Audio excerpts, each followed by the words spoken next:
All right, it is May 17, 2018, and we'll call the meeting to order, and it is 4:02. All right, roll call.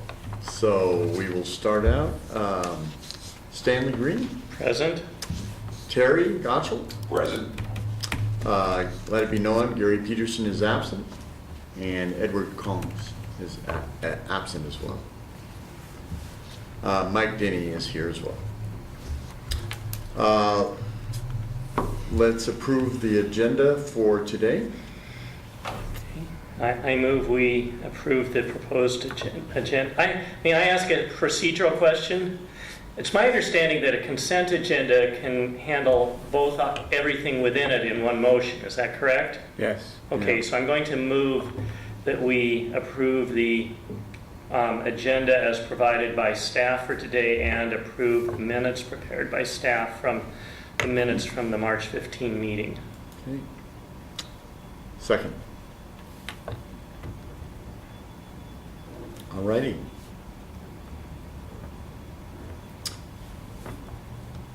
Okay, let's take a look at And then we need a vote. yeah. Yes. So all those in favor? Aye. Aye. All those opposed? No opposition? Carried unanimously, so. All righty, let's look at our regular agenda. And that's the revitalization of Washington Conference. I believe Stanley went to that. Yes, thanks. So the city sent me to Port Townsend in April for the Revitalize Washington Conference, which has an integrated dual function of dealing with historic preservation and Main Street revitalization. And it was very interesting. I've dealt with a lot of bureaucratic terminology over the decades, but my field has primarily been transportation and air quality and things like land use planning. So I was just having all these new acronyms being hurled constantly that I was trying to get up to speed on. But, it was good. So just a few, and there were hundreds of people there. The governor attended, the congressman from that district, he's based in Gig Harbor, was there, various county commissioners and mayors, et cetera, from various communities. So it was a really good turnout dealing with a lot of issues. So I learned that the Department of Archaeology, what's the historic HAER, I'm not up to speed, the state agency, DAP, Department of Archaeology and Historic Preservation, DAHP, yeah. So anyhow, they have a wizard with historic inventory databases. They didn't really guide us through it much, but so there's an online inventory of that with DAP. And so just some notes that really struck me from a few of the meetings, sessions I went to, and they would, for most time slots, there would be multiple sessions, and so I obviously had to pick which one I would attend, but one of the messages that really struck me was, in doing a restoration, don't tell a story that it never had. So if you're restoring a building, make sure that the restoration includes the elements of the period to which you're restoring it and not anachronistic elements from a different period. And they gave some kind of egregious examples of doing that. Also, DAP has an archaeological predictive model. They didn't go into much about it, but how to predict when you're likely to, what circumstances are likely to trigger the need for archaeological research when you're doing excavation or work on a particular site. So they have a model to help predict that in advance, which I think could be useful for some projects. I know that the city of Walla Walla is aware that there's an archaeological site on 2nd Avenue in the vicinity of where they're planning to do work this summer, but they know that from past work. But this is a predictive model. There was a discussion of the impact of cryptocurrency operations in historic buildings in small towns, and how while it does provide a use for the building, it's not a use that interfaces with the public at all, so it's not really constructive to a dynamic Main Street. And that's, and that's aside from whatever concerns people might have about energy consumption or other issues. So just, it's related to some issues that Colfax is dealing with, of having warehouse type operations on in some historic buildings on the Main Street. So the concept being basically that, especially on a walkable Main Street, you want uses that would interact with pedestrians walking by, or people driving by or going by on bicycles. I went to one of the more interesting sessions was historic preservation and diverse communities. And some highlights from that struck me as preservation is not me saving the building, it is about the community saving the building, and that you need to educate the community about the importance of what it is you're trying to preserve. And it could be an individual building or a neighborhood or something else. So bringing the community on board with education is really important. And that an overall goal is to share information with your community, with newcomers and visitors, about what is culturally significant about your community. So I think it behooves us as we proceed in this work to think broadly about what is culturally significant about College Place and the surrounding area, and how we can tell that story, and what resources are important to preserve in order to tell that story, and then how to interpret those resources. There was a really good discussion of cultural heritage tourism, which ties in with this. And again, I can think of what are some of the culturally distinct features of College Place, and how do we leverage that into tourism and telling the story to the local community.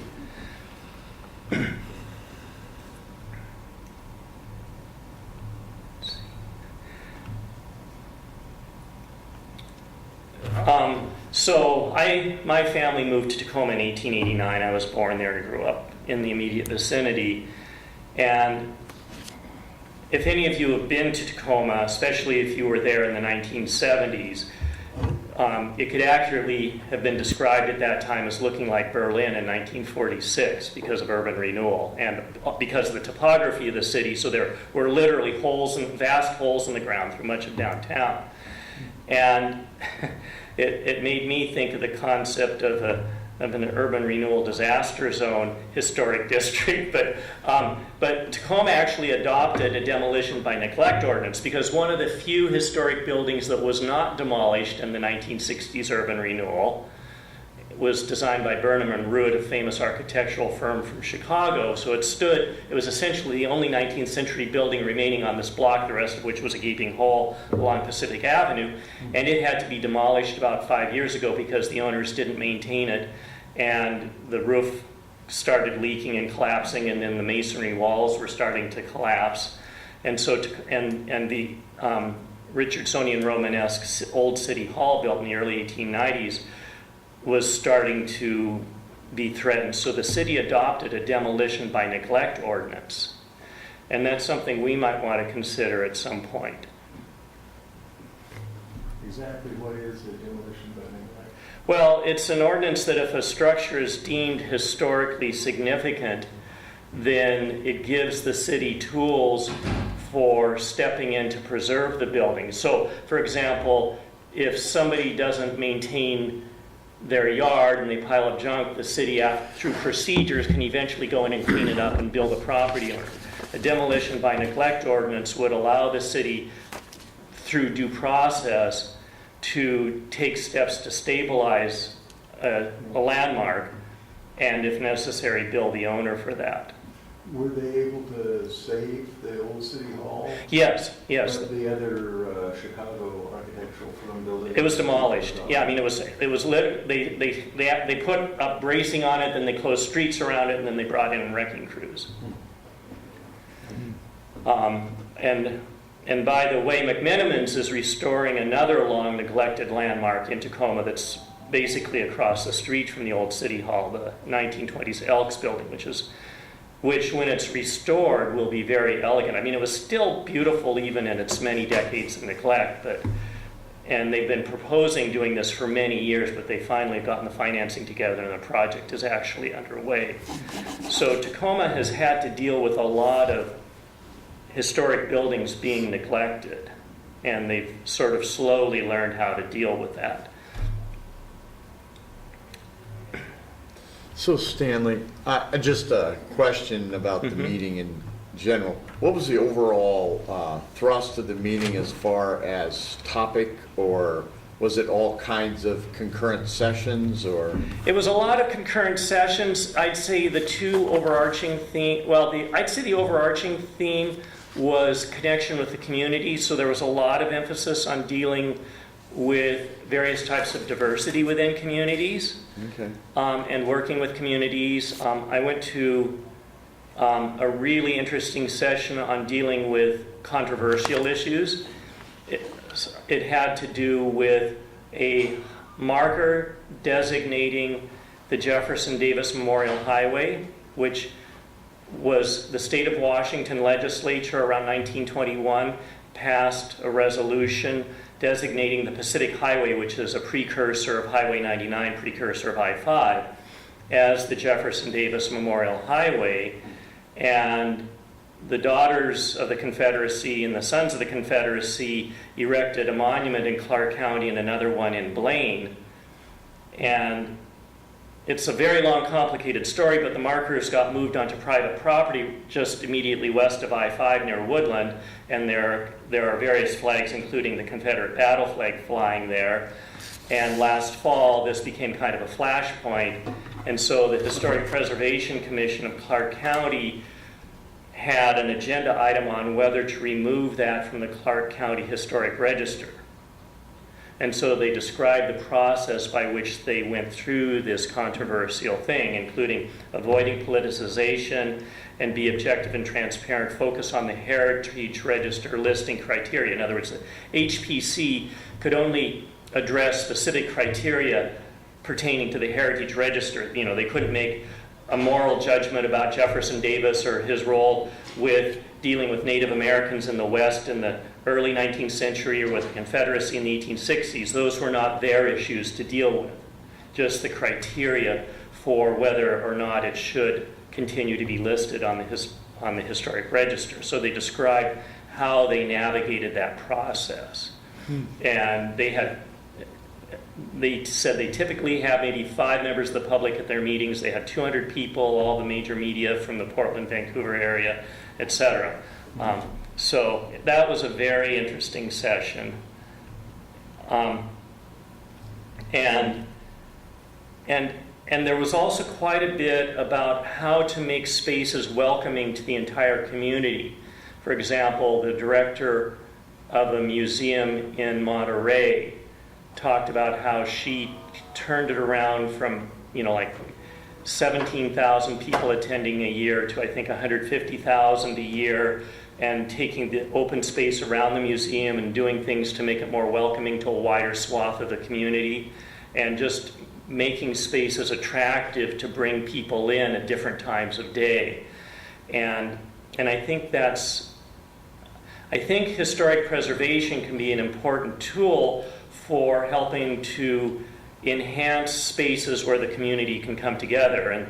And so, I mean, that was kind of under the Main Street side of the conference, but there certainly are tie-ins to historic preservation issues.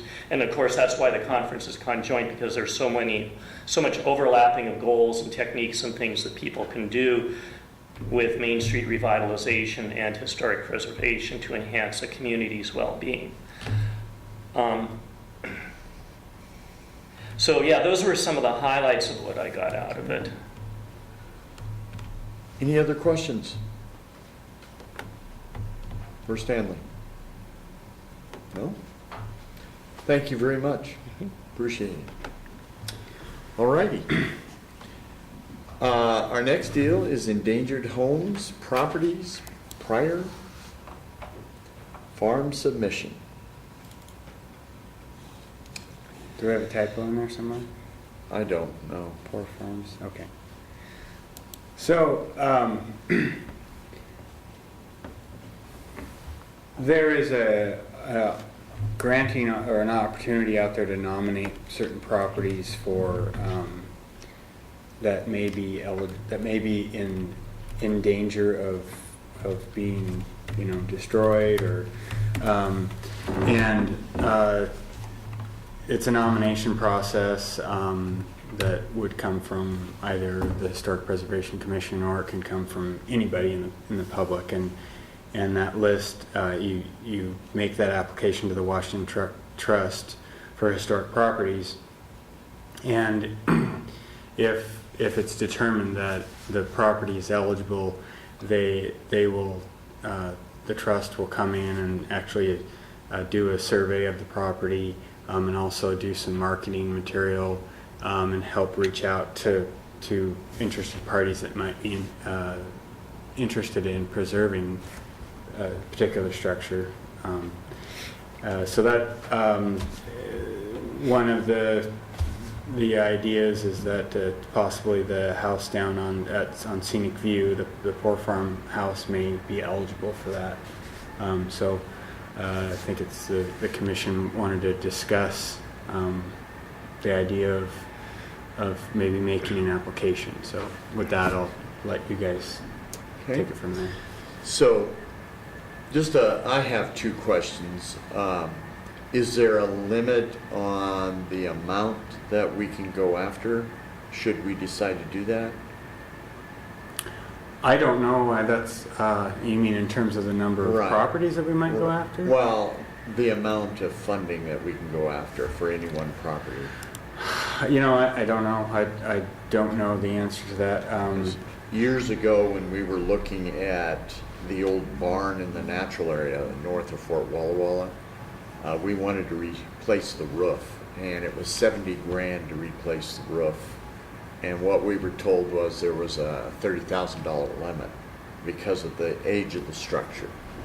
So That would be something that I would encourage whoever may apply. Okay. And being, getting on the list, and so the listing is not a governmental listing. The most endangered properties listing is not done by a governmental entity. And the listing itself doesn't automatically bring money with it. Right. It may enhance, it may be a feature that could be used in subsequent grant applications, but it doesn't,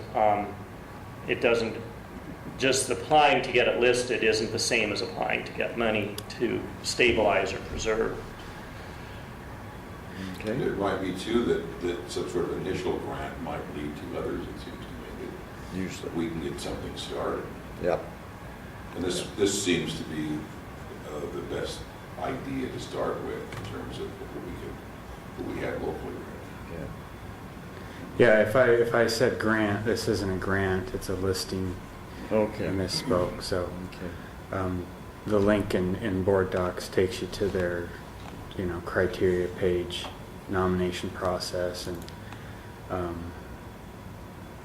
basically the eligibility criteria says there must be a degree of endangerment by owner neglect, proposed demolition, rezoning, or redevelopment, or other human or environmental factors. Property must be listed on or eligible for listing on the National Register of Historic Places. So they don't come in and do a survey. It should already be on one of those lists. So, and if we receive the grant through DAP to develop a list of properties, this is one of those that's been identified, so that it would. Okay. So does the Washington Get it Trust on for the list. Historic Preservation require a building to already be listed in some way to get on their most endangered properties That's list? what it says, eligibility criteria, if you click on Okay. that link. But, it might warrant further investigation by contacting somebody from. Yeah, Evidence of local support. Separate application form must be submitted for each nomination property. So you could there are several in our community, you could do multiple. Yep. And we could do it without the owner's input. Right. Yeah. So, I guess I look at that specific site and the adjoining graveyard that's there and that whole thing I see as pretty much one complex. And so I guess if the structure, the graveyard were all put together, I think we should, I guess in my books, go ahead and suggest that be listed. Yeah. Well, I'm looking at here more closely. It says Yeah, the I'm property just- must be listed on or eligible for listing. So I think Yeah. eligible would mean that, it meets the criteria, but you may not have a willing property owner at that time. So, Right. but if it's eligible, then, And I think though that we have two separate owners. I think the house is owned by one Right. and the graveyard is by another. the city owns The city cemetery. owns this cemetery. Yeah, I mean, The city- the cemeteries are already protected, and there's a state law out there protecting those, and it's in Right. city ownership. I'm not too concerned about that getting on them. Yeah, I can endangered see the cemetery listing. being on the city historic Right. register. Yes. But it's not, I don't see the cemetery so much as an issue for endangered property listing as the house.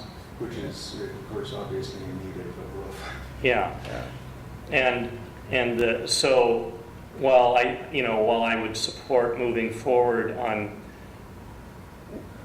the process to try to get the house listed on the city's historic register, I think that concurrently and not in lockstep with pursuing an endangered property listing, and endangered property listing can help bring about resources to help the property owner with stabilization. In other words, getting it listed on the endangered properties list isn't going to bring any bureaucrat in there to do something that the owner won't allow. It just helps bring attention and increase the likelihood that resources can become available. It certainly draws more attention to the property. Well, even being listed on a register doesn't preclude a property owner from tearing down a historic structure. Right. So there are penalties if they've accepted monies or taken advantage of the incentives, Right. the reduction in taxes. They'd have to pay back that sort of stuff. Right. But yeah, so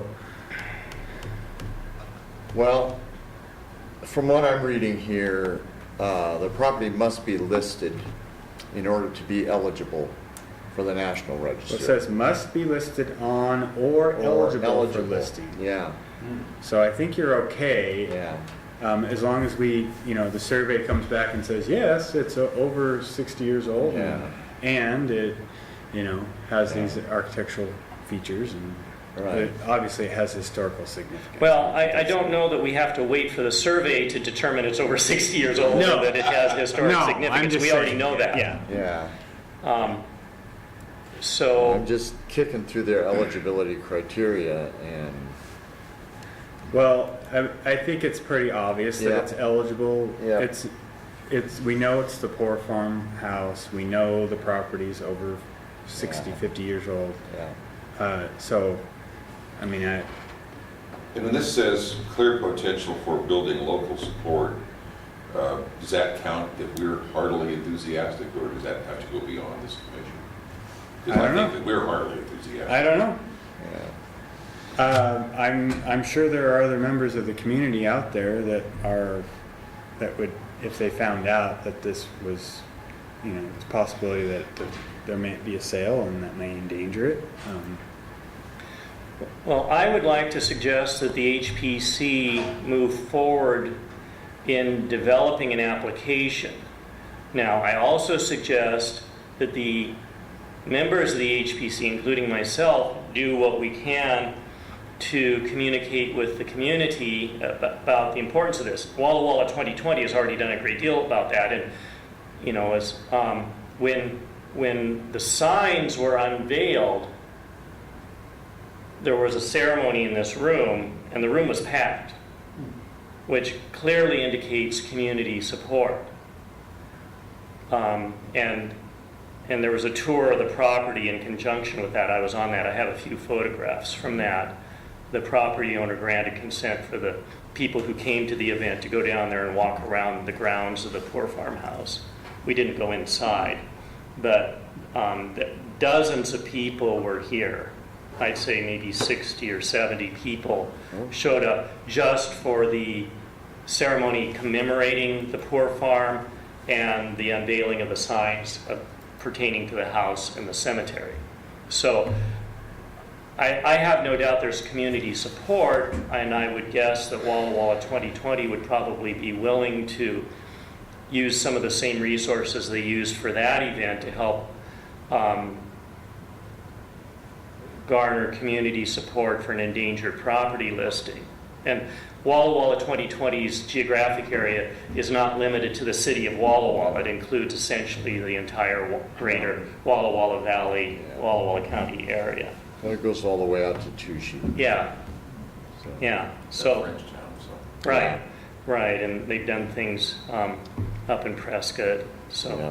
so I would like to make a motion that the HPC move forward with preparing an application for endangered property listing for the poor farmhouse.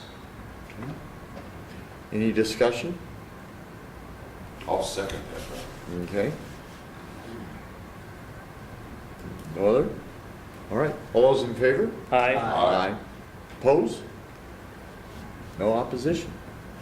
We have an archaeologist on our staff now. At Walla? Yes. Again? Outstanding. Again, although she's ancient Near Eastern, I suspect that we could really get her over here, and she would love to have a look at that. Great. If Very she weren't good. fighting off James Payne, as he got there first. Well, very good. Yeah. Okay. So, is there anything that we need to do with this? The city staff the application will not be made by the city. Okay. So it'll come through this commission? It needs to come through the planning commission, so you guys need to work on it. I can help a little bit, or All we right. can, you know. So would Facilitate the some of it. procedure be that we would develop it and then recommend it to the planning commission? The, Who would actually, by whom would it be submitted? the Historic Preservation Commission can make the application, and you guys can vote to send it on to, to actually to send it in. So the After you HPC get- itself could send it to the Washington Trust for Historic Yeah, so, but Preservation? you need to work it through your committee, your Right, committee. right. Okay. Okay. Well, So, I'm willing to assist with the development of it. so the Here's the form. form that they have is what we would use? Yeah. All right. So, Can we follow on a dual track and at the same time start putting this on as many registers as we can as well? Why not? Let's consider that. Any thought on that, as far as adding it to several more registers? Yeah, I'm in favor of, following the appropriate procedures, including community support, et cetera, for getting it listed on whichever registers at various levels for which it can be deemed eligible. Yeah.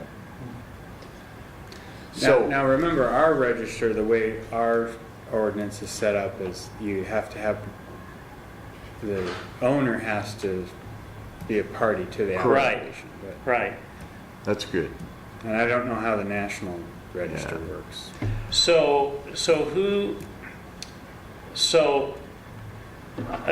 Since we're all new at this whole process is new here, whose purview would it be to contact the owner saying, we're interested in getting this listed on the city's historic register these are the potential benefits to you.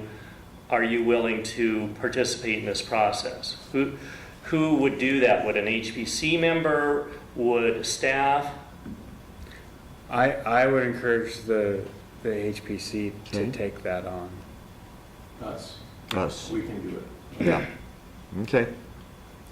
So let's do this and set a date and let's meet and go visit with the gentleman. Yeah, so really what we need to do is set up for like a workshop, or Right. are we all pretty much, I don't know exactly what benefit we can offer the owners of the building yet, but if we were to do a workshop this next week, get all of our ducks in a row, Yeah. I think the sooner the better. I do too. I think Mike knows his way around that. I think he worked on projects like this in Colfax, didn't he?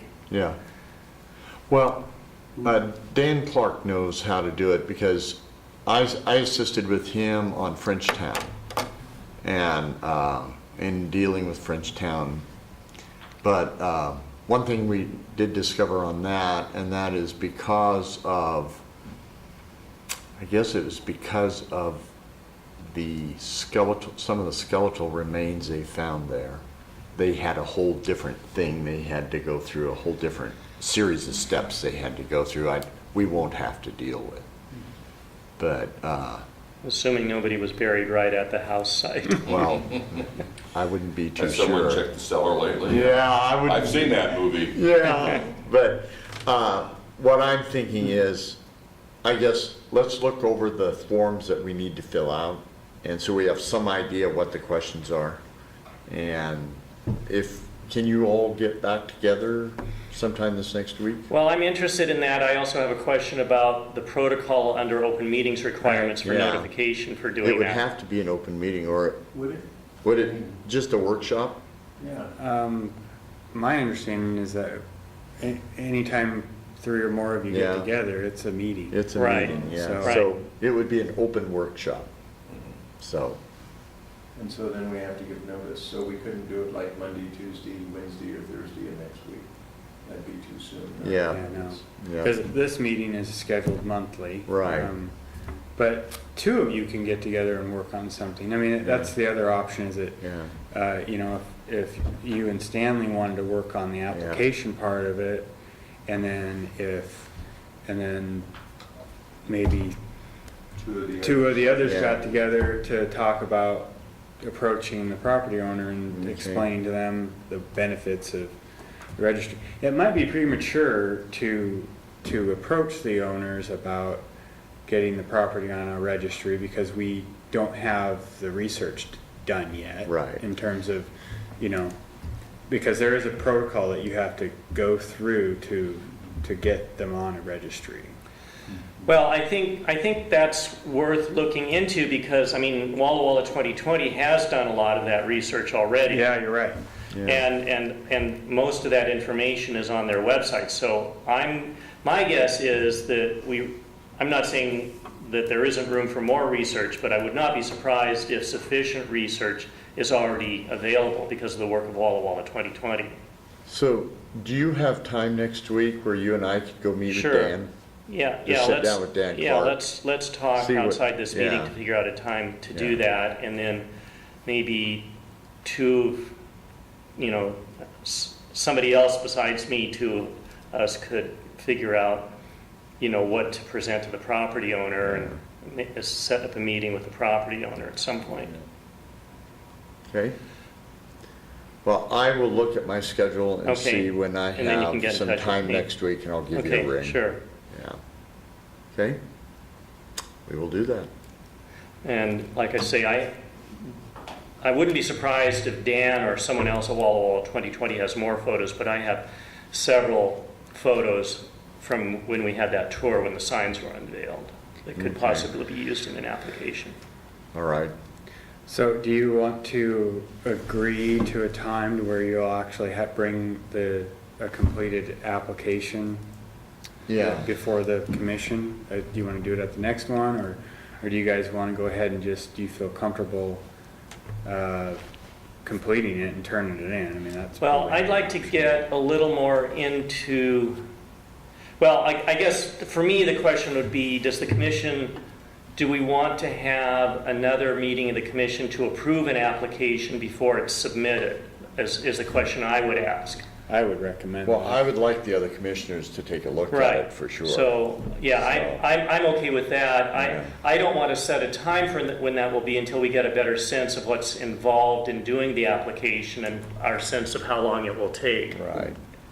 Well, I looked at it earlier, at the application. What I saw was 4 pages. It looked fairly straightforward. I Too didn't, long. no. And in light of, like I said, the research that That's what Walla 20's already yeah. been done, it's highly likely that we could get that done before the June meeting. Now, Yeah. a note, I will be out of town for the June meeting. That's another agenda item, I think, date of June meeting, but I will probably be out of town whatever date you choose. But I will be back in time for the scheduled date of the July meeting. But if you want to take it up in June, I don't have to be here for that. Okay. Okay.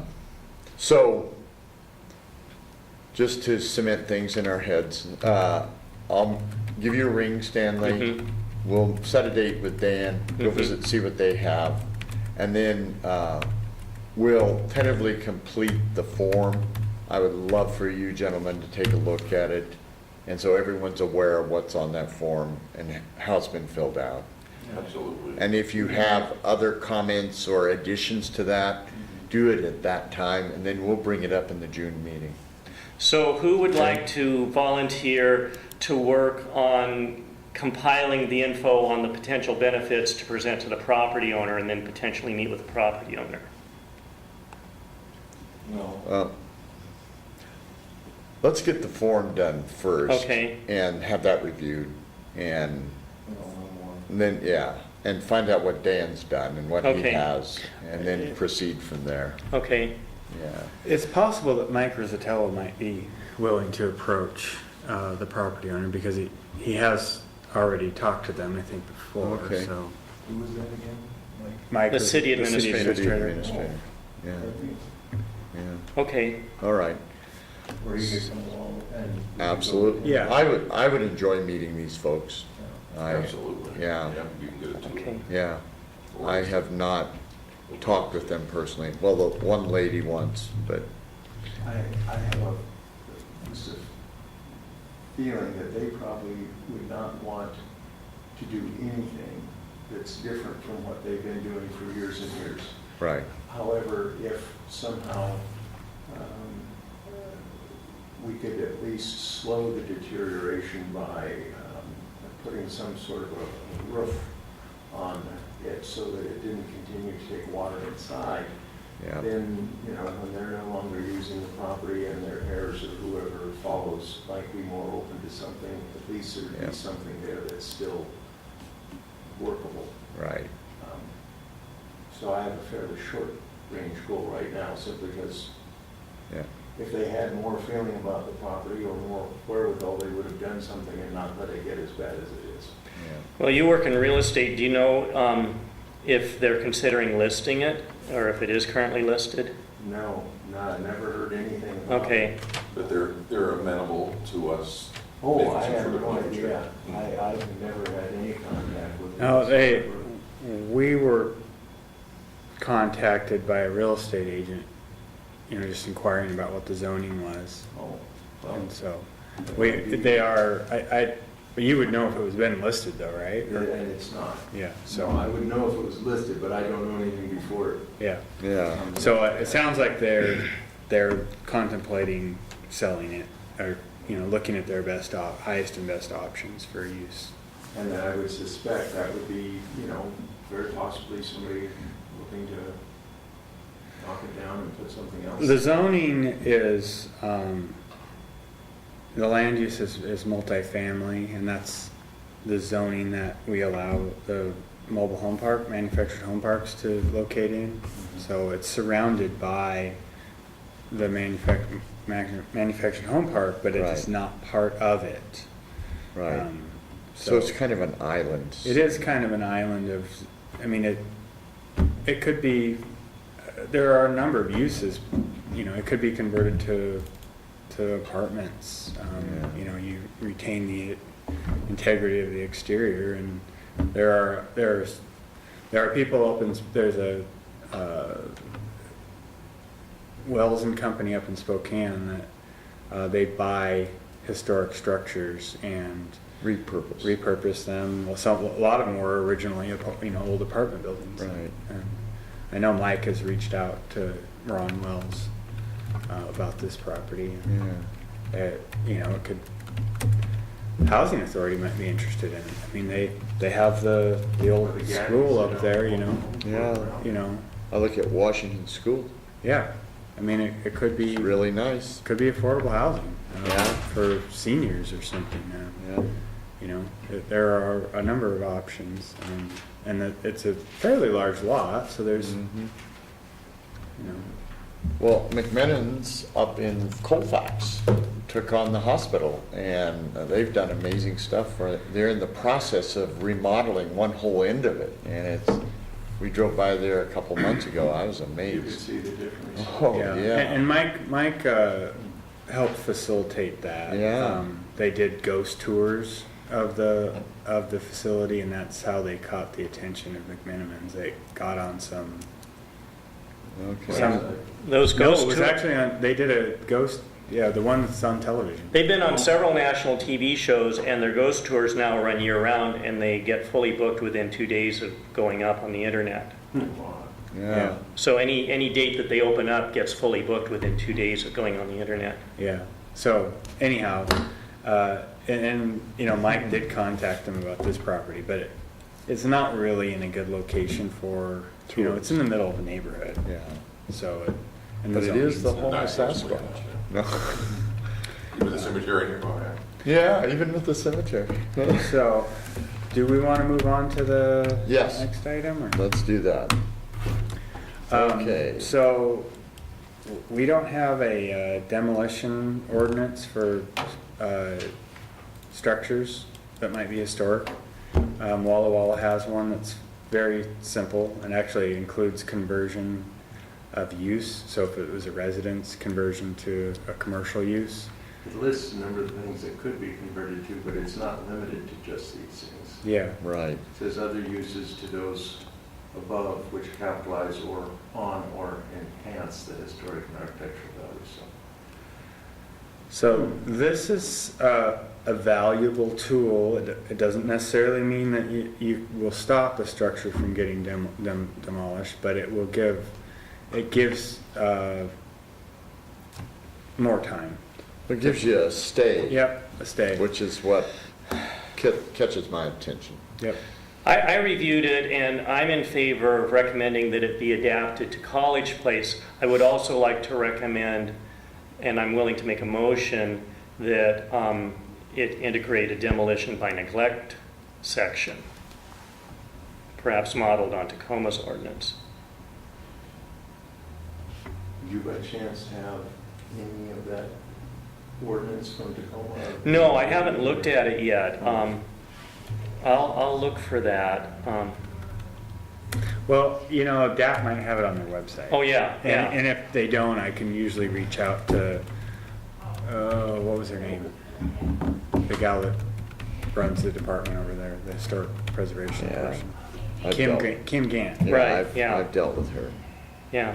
I get emails from her. So I would suggest that any demolition, it be one ordinance, but that it include, because I did not see demolition by neglect in the Walla Walla ordinance. And so I think what that would give the public the opportunity to do is nominate a structure if they feel that it's being neglected, and Or even if it's threatened for any reason.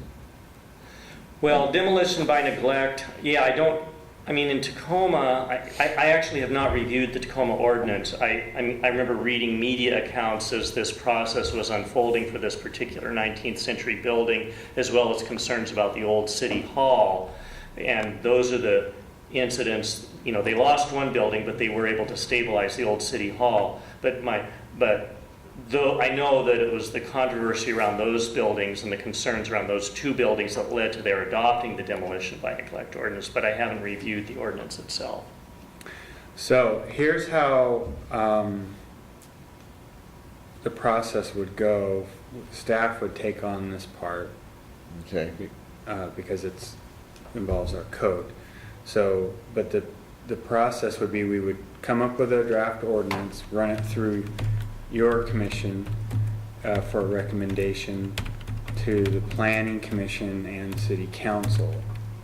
Then I would have to take it to planning commission and actually hold a public hearing at planning commission level. Okay. Because this, in our code, the historic preservation is under Title 15, which is building and construction. And the changes in that section of the code have to go through a public hearing through our planning commission. So, Okay. that's just good. Let me make sure I followed that correctly. So does it go HPC, Planning Commission, City Council, Yep. and then Planning Commission? Just those three in order stops it. Council makes the final change to the code. Okay, so does the if the Planning Commission decides to consider it, they hold a public hearing before they refer it to the City Council? Is that how it works? Yes. Okay, all right. Yep, they hold a public hearing, and then based on testimony and their thoughts, they make a recommendation. to the Okay. council. All right. So looking at the second page of the wall ordinance says 10-day holding period after, if the building is 50 years or older, then somebody wants to tear it down, they have to place an ad in the newspaper or a notice, A notice. and then they cannot begin demolition until 10 days after that has appeared. And during that 10-day period, if somebody has an objection to it being torn down, does that put a stop on the demolition? I'm just looking at what teeth this thing has. I'm trying to think back. So, When they took that building down where that little park is in downtown Walla Walla, Little park, the Heritage Park. the one right smack in the middle across from Subway. Over Right. Out where the old Newberry's used to be. Right. So when they took that down, as I recall, it was damaged. The building was damaged. Roof. Right. The roof was shot. Always the roof. Always. So when they took that down, I remember even then, they had some kind of notice, because we were all shocked that they were taking it all down. I remember that. And it was a notice in the paper, in the UB. I don't remember how long it was ahead of the demolition. I don't. So in the Walla Walla ordinance, the 10 days allows interested community groups, the Washington State Office of Archaeology and Historic Preservation, and other interested parties to raise concerns, and if based on comments received from various parties, the staff can place a 60-day stay on the demolition permit. So there's Staff would be city. city staff, right? Right. So there's an inherent 10-day stay no matter what, okay? Staff, without other authorization, can impose an additional 60-day stay for additional procedures to go through. And it's possible then for the Planning Commission to continue the stay for no longer than 1 year. So the maximum that the government could delay it, even against the property owner's wishes, would be 1 year. and I would look into possibly changing that from the planning commission to the historic preservation to give you guys the authority to determine whether or not, because the planning commission may or may not have any interest or knowledge of whether or not it should be, have a stay. Yeah. And so, for instance, if, say, it went to us, to decide. We would have meetings and consider weighing it and, you know, whether it had the historic interest or the salvageability, the repurposability, if you will, to be worth. I'm sure you would probably have a meeting, but I don't know that you have to hold a hearing. It doesn't talk about holding a hearing or anything like that, so. But instead of the planning commission, you're thinking it would be the historic. Oh, no, there is a public hearing. Yeah, it says the parties that want to preserve the structure may petition the planning commission for a public hearing. And then based on the input received at the public hearing, the planning commission may authorize a development authorization, continue the stay for no longer than 1 year. Now, I don't know if that's 1 year in addition to the 70 days that have already elapsed, or 1 year total from when the applicant first, you know, whatever, or take other action as required by the statutes or administrative code. So I have a question. Obviously, it's generally not going to be good form to do something like this against the wishes of a property owner. That's going to be very controversial. Mm-hmm. Yep. But what is the liability of individual members of whichever commission makes this decision? And I think we were already kind of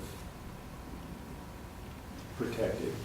I mean, if I remember the information that we read when we said we would do this. Right. I could see why it might be better for the historic commission to make this decision than the planning commission, because planning and historic might have two different sets of. Right.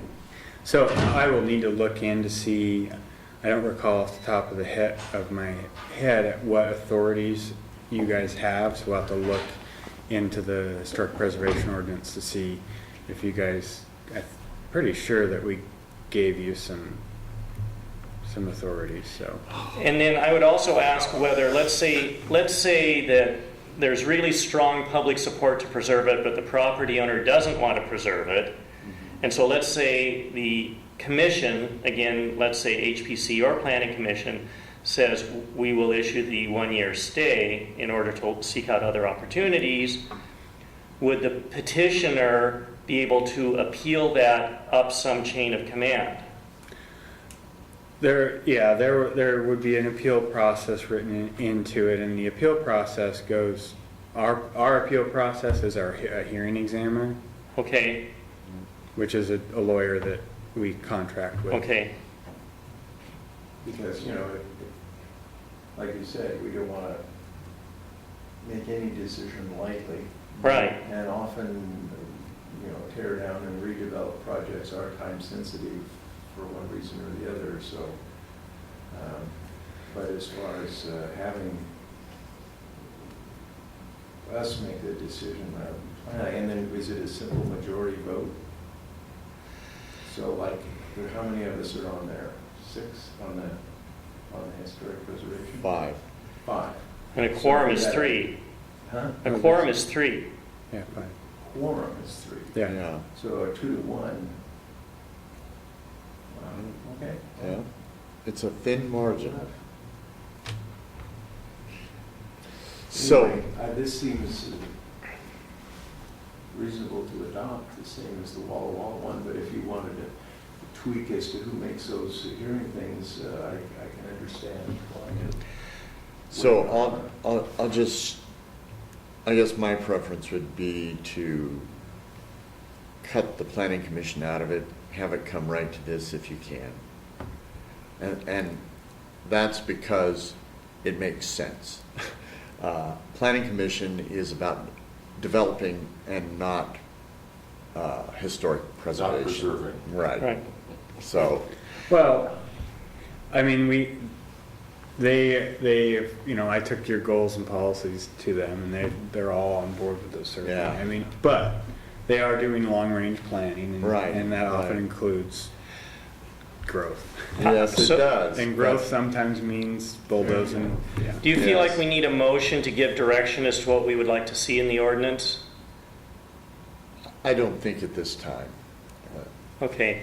Yeah. So just to summarize, what I understand we're talking about is asking staff to develop a demolition ordinance based on the model of the Walla Walla ordinance and add a demolition by neglect element, That with works. the decision to be made by the Historic Preservation Commission in contrast to the Walla Walla Ordinance Planning Commission.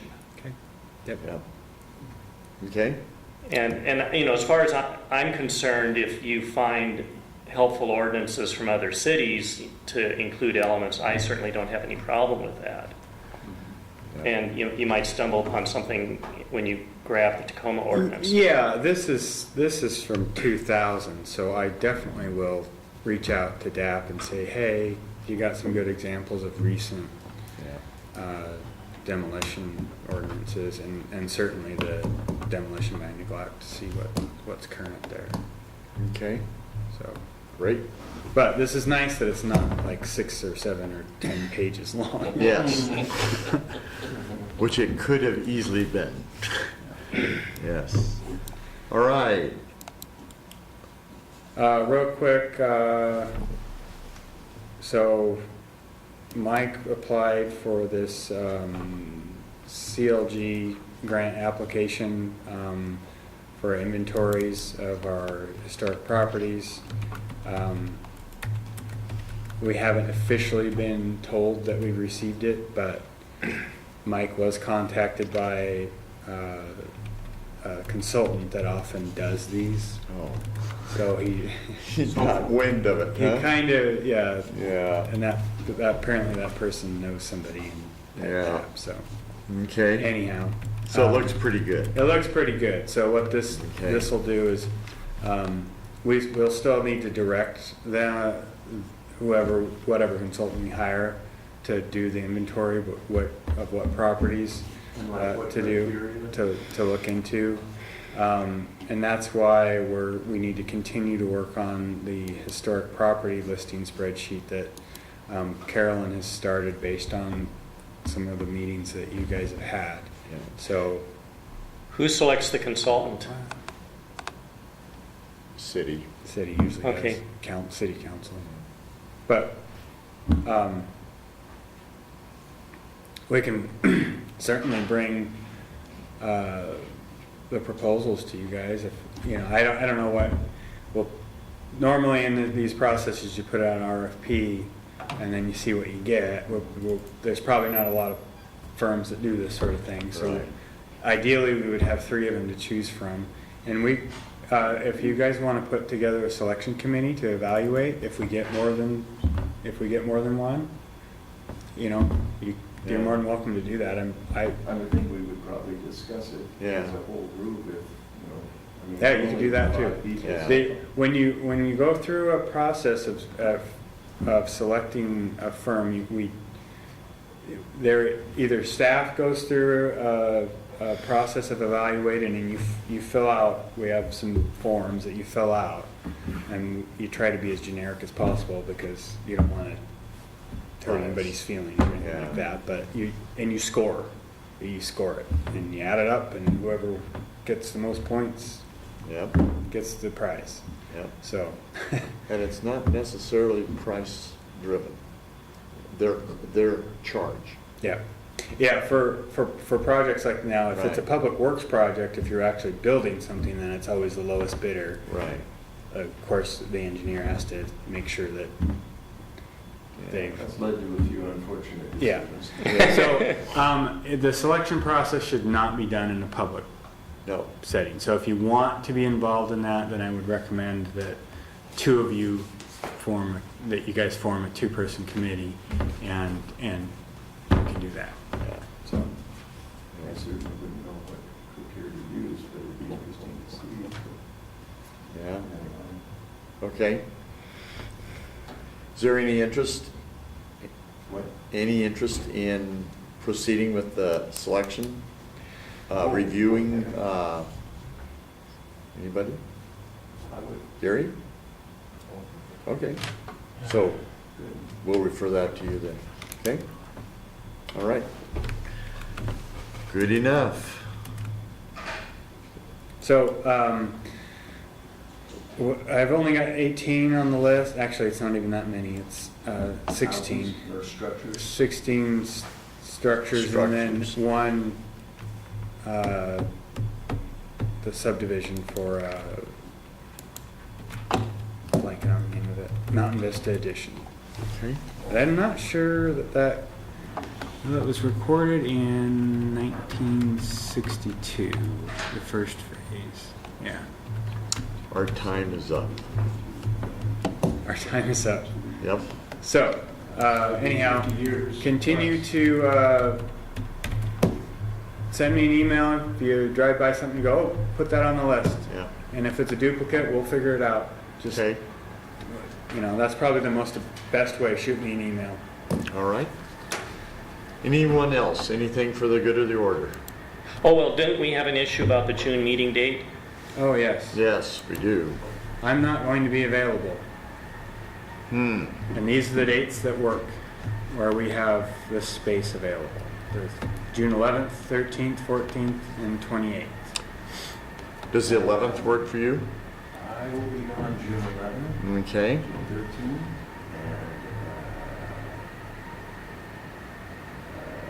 and June 14th too. Yeah, I'm gone the 14th. Uh, Can we have it in late I'm June available- or no? Well, the 28th is, I'm Available. available from the 18th forward. 28th? Does that work? Yes. 28th, Stanley? No, none of those No? dates work for me. None of those, okay. Yeah. Well, let's shoot for the 28th, Okay, 4 o'clock? 4 o'clock. but none of them work for Stanley? No. No, I'm going to be out of town for almost all of June. Okay. 28th works then for the bulk of us. But I'm flying back the day before the July meeting. Okay, Um, so you'll be here in July. Right. And the All right. July meeting is, I think that's the 19th, isn't it? 19th. oh. Yeah. I'll write that down. Yeah. I didn't know that. Good. So you all should have Carolyn's email. Yeah, this is, oh, have you not been introduced? I can't. No. No. Okay, so this is Carolyn Holmes. She's our administrative assistant. She's been week 5. I'm keeping track because I can't wait until she gets through the 6-month introductory, so I can say congratulations, you made it through, and we're Yeah. keeping you. Here is a whole lot more work. Here's the stats that I have for you. But she's doing a great job. So she helped put together this agenda packet in board docs and stuff. I will be out of town the week prior to this meeting, so Okay, on the 28th. So